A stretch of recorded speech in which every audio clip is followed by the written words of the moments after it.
കോട്ടയം പാലായിൽ തുണിക്കടയുടെ മറവിൽ അനധികൃത മദ്യവിൽപ്പന. കടനാട് സ്വദേശി തോമസിനെ എക്സൈസ് സ്പെഷ്യൽ സ്ക്വാഡ് സംഘം അറസ്റ്റ് ചെയ്തു. ഇയാളിൽ നിന്ന് 5.5 ലിറ്റർ മദ്യവും പിടികൂടി.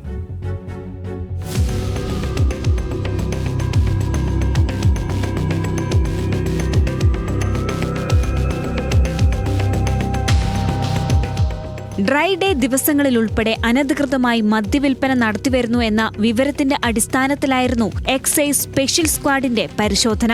പാല ബസ് സ്റ്റാൻഡിന് സമീപത്തെ തുണിക്കടയുടെ മറവിലായിരുന്നു അനധികൃതമായി മദ്യം വിറ്റിരുന്നത്.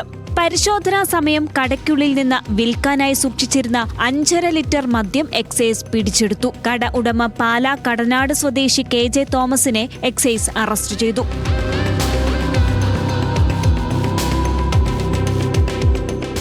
കോടതിയിൽ ഹാജരാക്കിയ തോമസിനെ റിമാൻഡ് ചെയ്തിട്ടുണ്ട്.